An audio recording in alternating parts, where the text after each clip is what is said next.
Y'all, let's really quickly talk about resource inclusion teachers. So the dynamics between a special education teacher that pushes in and a general education teacher that has multiple kids in their classroom with who have special education services. Just real quick, let's get into it. Hey, y'all, what's up? So I want to start this off so we all know exactly what we're getting into. It is 2026.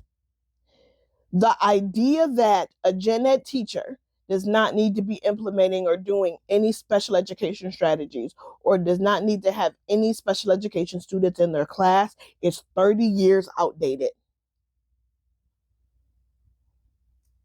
Now, at the same time, what is also true is that education has shifted tremendously in the past 30 years, where everybody was getting scooted off to this one classroom.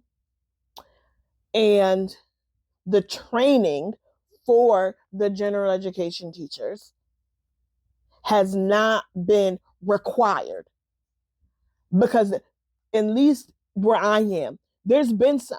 I've gotten many emails about special education PDs, special education training.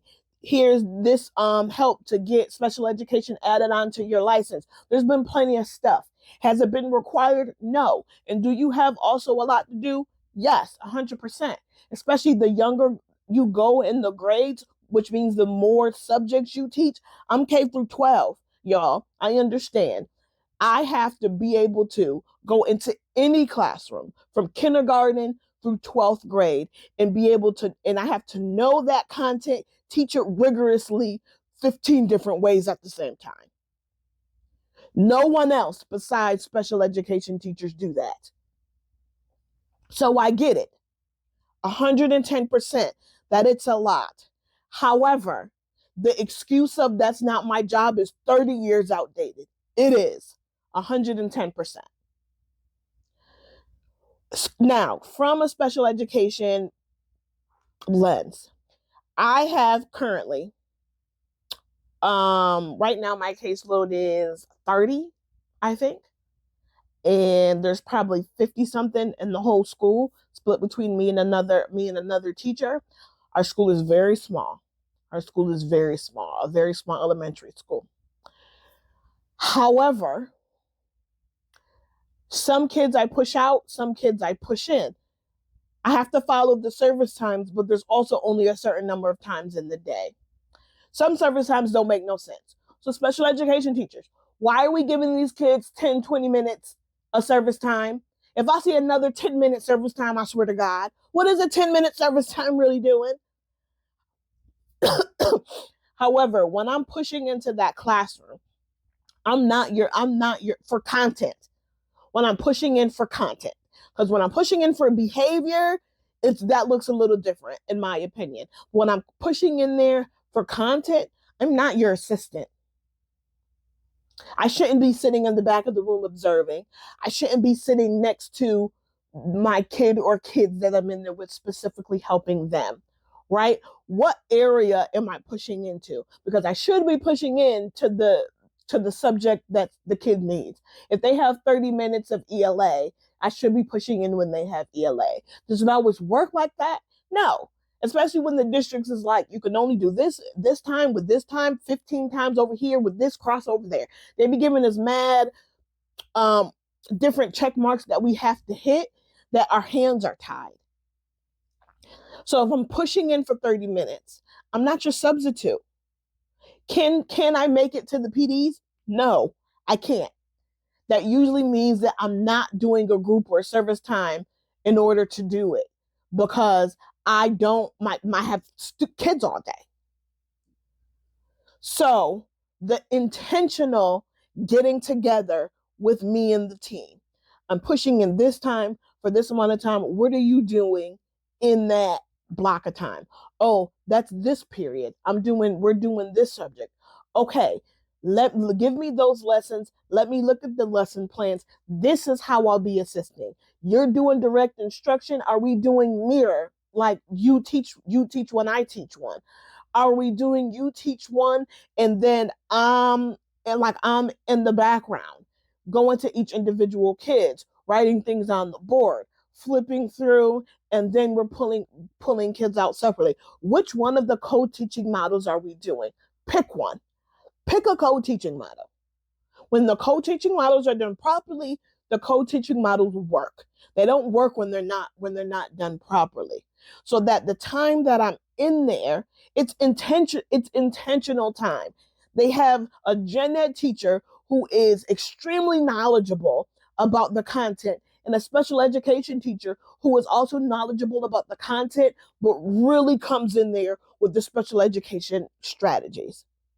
And then when I leave, my special education strategy shouldn't leave with me. It is your responsibility as the teacher in the classroom. When I hear I have 14 kids in my class with an IEP or 504, my response to that is, who cares? If all of them are not flipping tables and punching people, then who cares? Now, do the accommodations and modifications be out of whack sometimes? Yes. Are there teachers who give broad accommodations and modifications, and it's like, well, me trying to do the same worksheet 12 different times is difficult? Yes, 100%. Do I think you should be doing it that way? No, that don't make any sense. I have a video about that. It's just that we as special education teachers really need to be thinking when we put chunking graphic organizer on as a modification on the thing, when we're as an accommodation, excuse my language, as an accommodation, when I am not changing the content, but I'm changing the way it's delivered.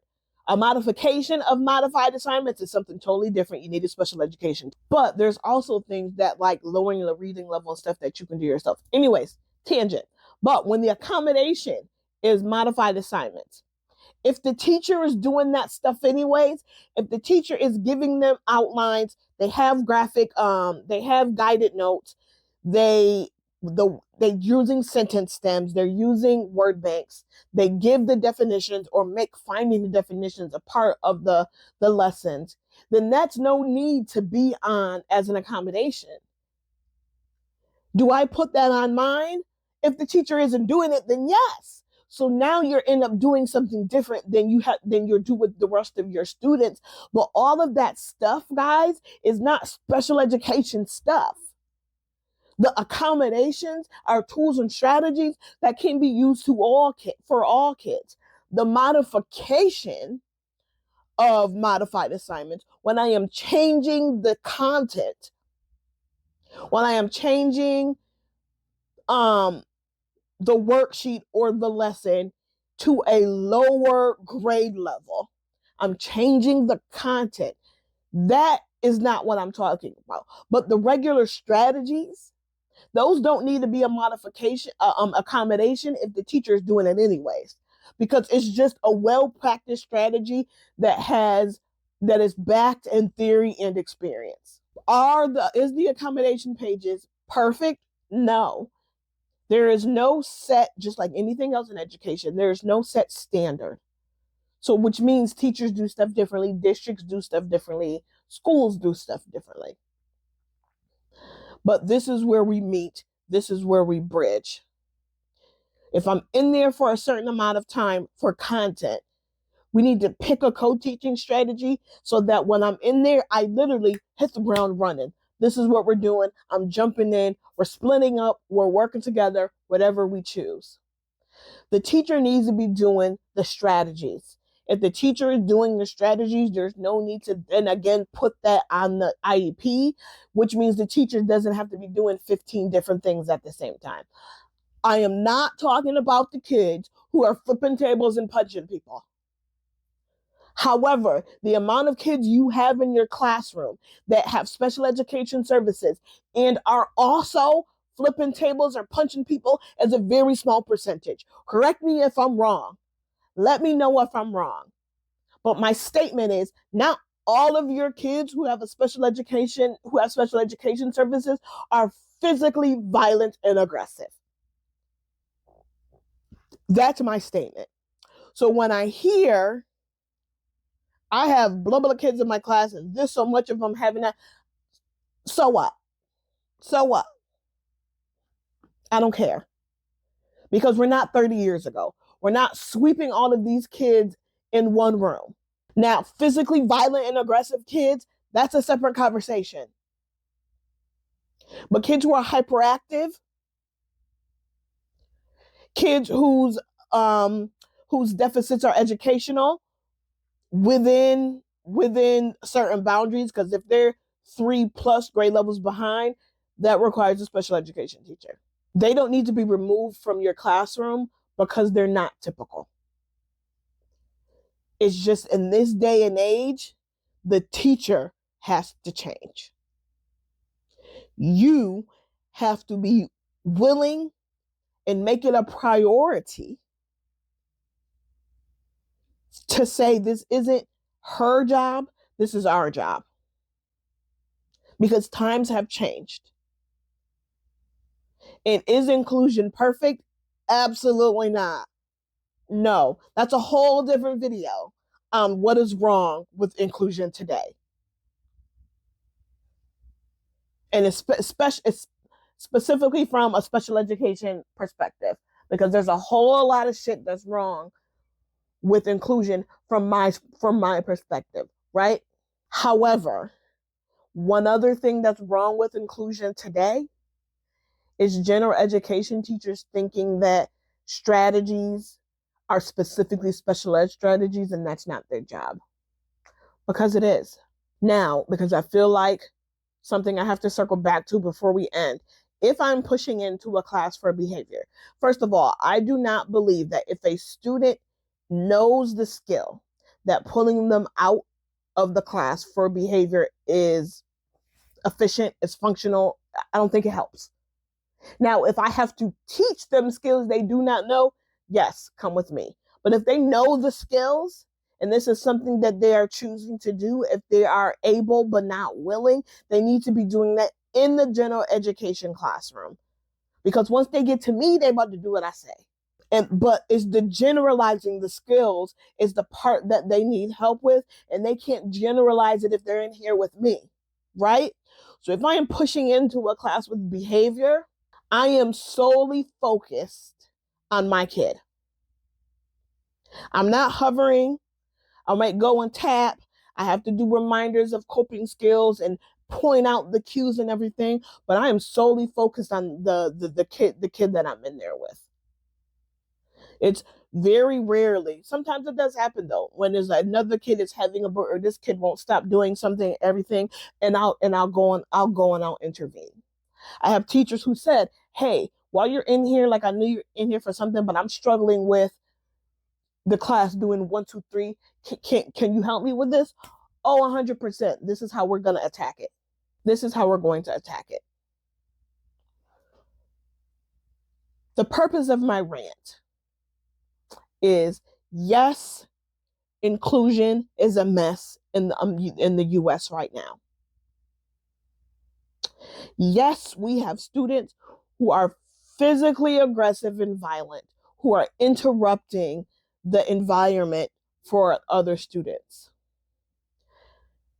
Yes, general education teachers can and need to be doing accommodations, not modifications, but accommodations on the content.